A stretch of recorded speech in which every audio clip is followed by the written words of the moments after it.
जिस तरीके से आम आदमी पार्टी इसको प्रचारित करने की कोशिश कर रही है, जैसे तो कोई क्लीन चिट मिल गई हो, लेकिन कहीं पर भी कोई किसी प्रकार की क्लीन चिट मैं नहीं समझता कि कोर्ट ने दी। लोगों के दिमाग में जिस तरीके का मिसकंसेप्शन पूरी आम आदमी पार्टी लगातार बनाए हुए, वो उसकी स्पष्टता अब आ जानी चाहिए।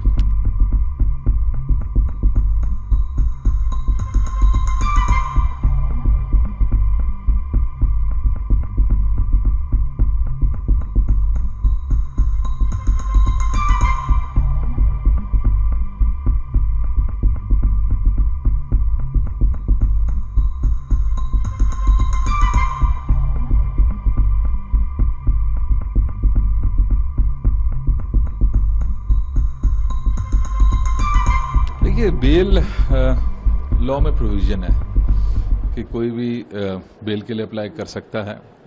माननीय केजरीवाल जी ने अनेकों बार इसके लिए कोशिश की, फाइनली कई बार रिजेक्ट होने के बाद आज उनको बेल मिली है।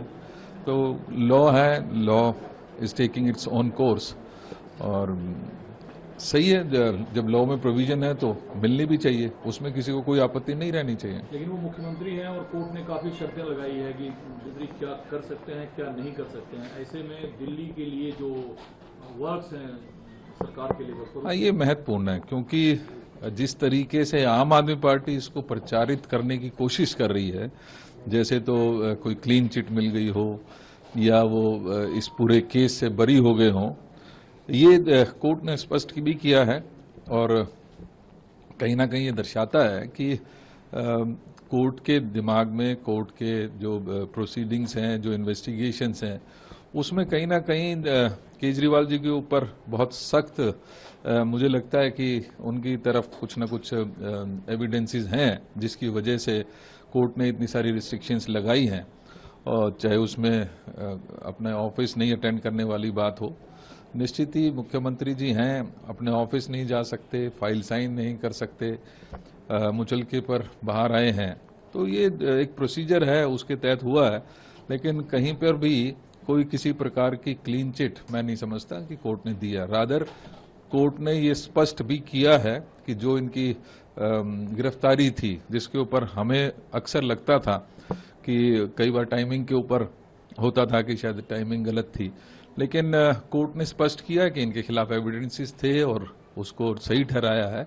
तो कोर्ट अपना काम कर रहा है, लेकिन हम दिल्ली की जनता ये जरूर चाहती है कि जल्दी से जल्दी इसके ऊपर इन्वेस्टिगेशन जो भी होनी है, जो भी प्रोसीडिंग्स बाकी हैं, कोर्ट को जल्दी से करनी चाहिए, क्योंकि बहुत सारे लोगों के दिमाग में जिस तरीके का मिसकंसेप्शन पूरी आम आदमी पार्टी लगातार बनाए हुए, वो उसकी स्पष्टता अब आ जानी चाहिए।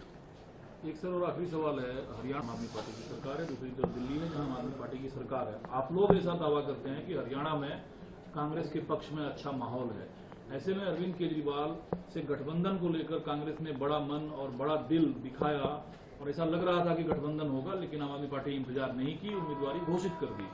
अब केजरीवाल साहब जब हरियाणा जाएंगे तो कांग्रेस के सेहत पे कितना असर पड़ेगा और बीजेपी के सेहत पे क्या असर पड़ेगा? पहले मैं स्पष्ट करता हूं कि ये इंडिया गठबंधन की तरफ से एक सुझाव आया था, जो माननीय राहुल गांधी जी ने आगे किया और अपनी स्टेट यूनिट को कहा कि इसके बारे में आप चेक करिए, अगर पॉसिबिलिटी है तो उसको आगे बढ़ाया जाए।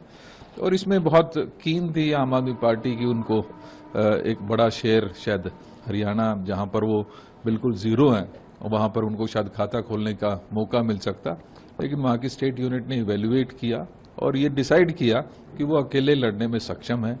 एक अच्छी मेजोरिटी की तरफ मैं समझता हूं कि जिस तरीके का माहौल हरियाणा में बना है, उससे पूरे देश में बिल्कुल एक स्पष्ट मत सामने आया है कि हरियाणा में एक मजबूत सरकार कांग्रेस की बनने जा रही है।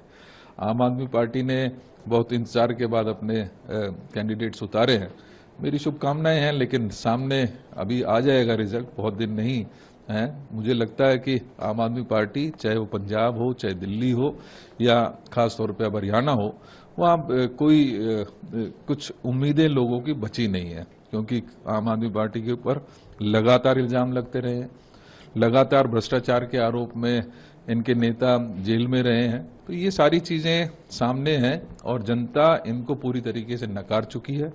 और जब रिजल्ट आएगा हरियाणा तो वो पूरी तरीके से स्पष्ट भी करेगा। लेकिन आप लोग अब कहेंगे कि बी टीम है, बीजेपी कहेगी कांग्रेस की डी टीम है, तो ये जो A+B भी होगा या बी ही रहेगी हरियाणा में? देखिए, ये जहां पर भी जाती है और बी के रूप में पहचान, आपने कहा बी के रूप में उसकी पहचान है। मैं ज्यादा इस बारे में नहीं कहना चाहता। उनको शुभकामनाएं देता हूं, उन्होंने कोशिश कर रहे हैं, कोशिश करेंगे, लेकिन जनता जान चुकी है और जनता जवाब देगी।